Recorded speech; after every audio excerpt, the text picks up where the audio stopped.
I kind of want to ask this question at the top. Like, what has been the most concerning, let's say, bit of research that you've stumbled upon in terms of online sexual behavior or consent or what young people are dealing with?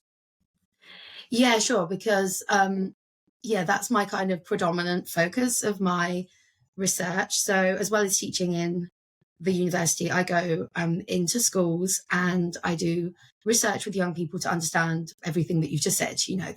Their online sexual behaviors, their offline sexual behaviors as well, like how the two kind of come together, and particularly this issue around consent. And I think,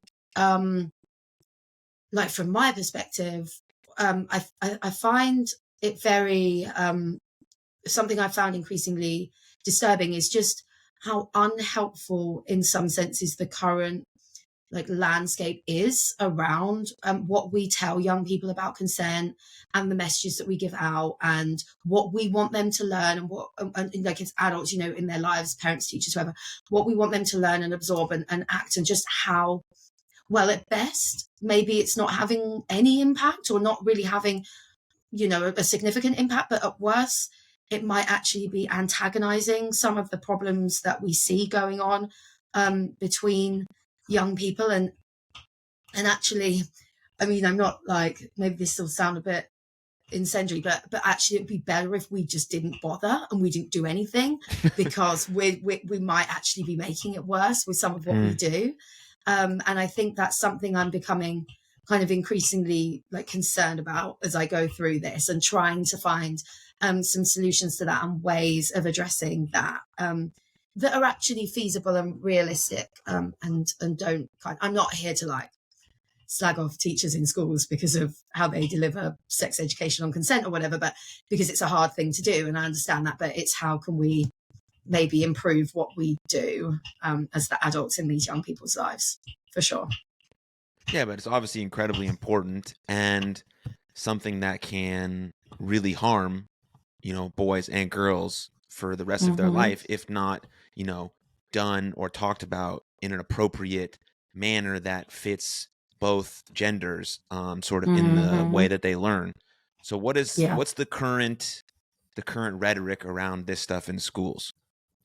Yeah. So from the perspective that I'm doing this research, England, and I'm sure that it's kind of maybe some comparisons in other similar countries culturally or whatever. And yeah, it's very much of this. Okay, young people are potentially experiencing sexual behaviors that might be unwanted or about which they're not sure whether they even want. There's a lot of ambivalence, isn't there, around participation in sexual behaviors through the teenage years, and also arguably into adulthood as well.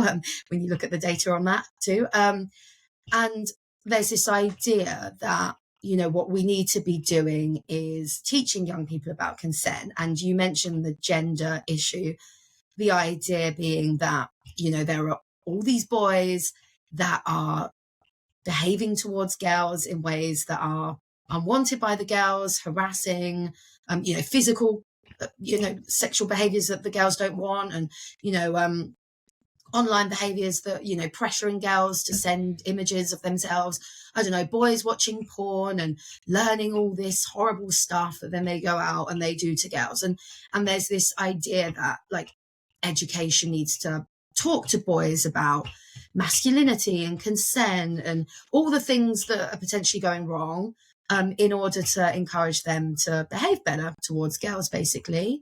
And I'm really kind of split on that. I get it that there is, that there are definitely some issues, and I do work with girls where you hear about unwanted experiences. You hear about the girls kind of feeling pressure to engage in certain stuff that they don't want to engage in, and there's a lot of work to be done around changing some of that, and some of the very normalized patterns of behavior. It's not even like obviously non-consensual. It's just going along with stuff because you just think it's what you've got to do. There's so much kind of going on there.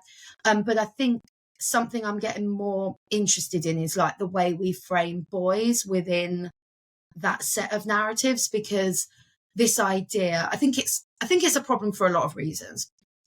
This idea that like boys, full stop, are like learning a toxic masculinity. They're learning all of these bad behaviors and bad attitudes. I think that's not necessarily true. I don't think all boys are behaving in this really horrible way. Like, I just don't think that's true. I know that gets into that whole hashtag not all men thing, which I don't know, some people take issue with. And I don't mean it like that. I just mean that I think if you just talk to a whole classroom of boys about how terrible they all are, I mean, you're just going to lose half the room because they're not going to identify themselves in that. I think also it doesn't engage boys constructively within the conversation. It just problematizes them, and who wants to engage in a conversation where they're just being told that they're awful, even if maybe there are things that they're doing wrong. And then also I think there are problems with overly reifying, essentializing, or however we want to call it, generalizing basically about young people's experiences. And there are boys that have experiences of victimization. There are girls that have good agentic sexual experiences and behaviors. And they're not always victims, and sometimes they can actually victimize boys. There's a lot of different dynamics going on. And I think it actually goes back in a way to the conversation that we were having at the start about teaching and learning, and how can we actually have a more curious, open way of engaging with young people about some of the challenges that they face in this area without necessarily going in thinking we as adults already know what all the problems are and we're just going to give you a lecture on toxic masculinity or consent, and then hopefully that will solve all the problems. I don't think it solves the problems. Like I say, I think it either doesn't work at all or it might even make the problem worse. So that's pretty much in a nutshell where I'm at with my thinking on this.